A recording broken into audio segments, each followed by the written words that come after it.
Why should the average person who is home right now, having a cup of coffee, on their way to work, why do they care about Paul Manafort and Rick Gates? These are just two guys who seem to embezzle money for themselves. Well, I would say to pay attention to today. As Ken pointed out, they were just yesterday starting to get into these connections to Ukraine. That could be really, I guess, enlightening to show just how deeply tied Paul Manafort was to pro-Kremlin interests in Ukraine. We already know about this $60 million payment, but there is a sense that there is a lot more here, and we could get a lot more clarity on how tied he is to the Ukraine. And I would also note that even though this has nothing to do with the election, and there is nothing ruling out that there wouldn't be further indictments that could come from Mueller against Manafort or Gates. I have no reporting to indicate that there are any more indictments coming, but I would just say leave open the possibility in your mind that there could still also be more to come on Manafort and Gates as Mueller's investigation continues or as he sort of unrolls further indictments or his further reports. So I would keep an eye on these two guys. So you're saying that there's a chance. All right, Midwin, we know what Manafort's attorneys are going to do. They're going to say Gates is the real criminal here. Manafort was a business guy with complicated taxes and he made a couple of mistakes. Is that going to fly? Of course they're going to say that. It's their job to say that. Their job is to defend Manafort at pretty much all costs here. However, I just don't know how much it's going to fly. I think from what I've read about Gates' testimony, and I've been following this trial from the very beginning, he's very credible. He's very credible, I think. Hold on. He's Absolutely. very credible? This guy lied to investigators even while negotiating his plea deal. So, right. I actually think that that makes his testimony about Manafort directing him to lie to the IRS, directing him to change income and call it loans. I think that makes him credible. This is a guy who is willing to lie to the IRS. This is a guy who is willing to sort of buck the system and create, you know, a situation where Manafort makes money. Now, what I think is interesting is he said on the stand that he never benefited personally from the things that Manafort directed him to do. So I think that's an important. Well, not necessarily. He also said on the stand that he embezzled hundreds of thousands of dollars from Manafort himself. In other words, this is not a guy who's upright. This is not a guy, you know, who is going to follow the line and work within the rules of IRS and work within the rules of banking laws. Okay, then I ask the same question to you, Ken. In terms of Gates' credibility here, he's a known liar, too. Sure, Stephanie, but that's very common in these kinds of cases. When you have a cooperator who is part of a criminal conspiracy, they tend not to come from Little Sisters of the Poor. They're criminals.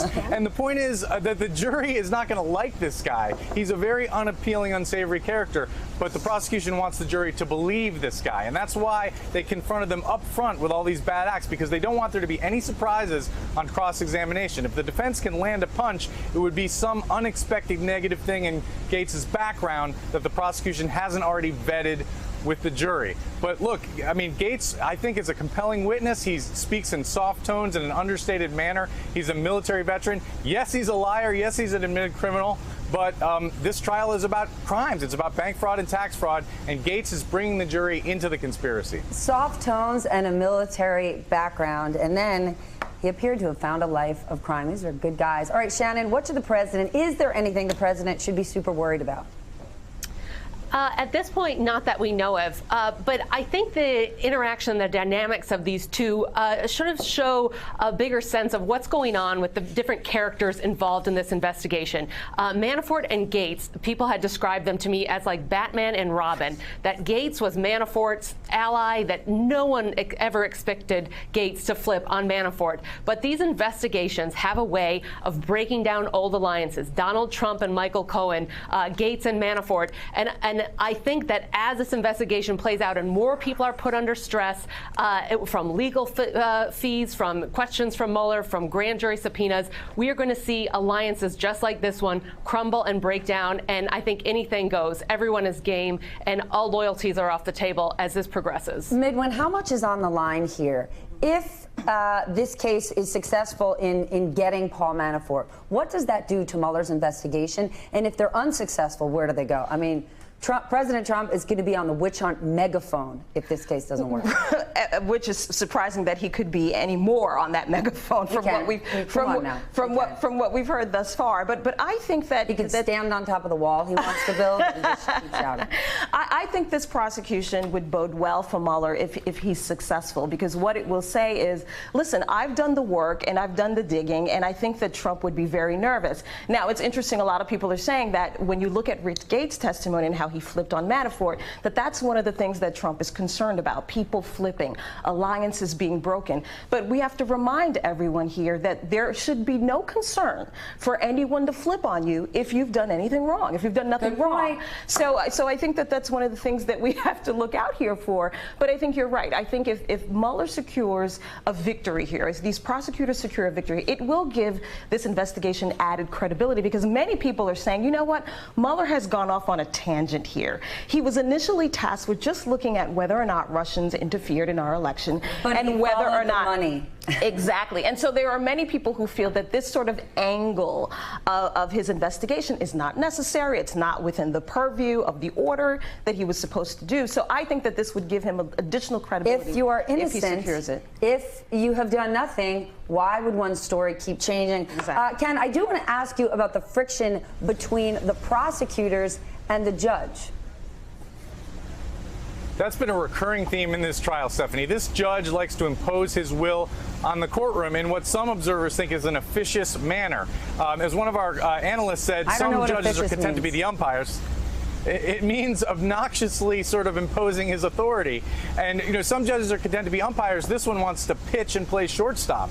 And I've noticed that a lot of his interference comes with the prosecutors. He is directing their questions, criticizing their questions, preventing them from bringing in, for example, photos of the luxury goods that Manafort purchased. Now, some would argue he may be trying to protect them from an appeal in this case, but he's certainly, you know, and he's trying to move the case along. But sometimes by moving it along, he's taking more time by requiring sidebar arguments and asides by the judge. So it's been kind of maddening at times. Stephanie. Okay, I got to ask you about this, even though maddening at times is Rudy Giuliani. There's a Washington Post report out that says President Trump's public lawyer, Rudy Giuliani, will send a letter that will, quote, largely rebuff Mueller's request for a presidential interview, although he won't formally decline. What in the world are we talking about here? Is this Rudy Giuliani just trying to run the clock and exhaust us? Yes. He will answer this, he won't answer that. I don't even understand what it matters. Yes, it matters not, because what Unless we have... it's successful at running the clock. I don't think it will be successful, because what do we have lately from Donald Trump? We have his tweets.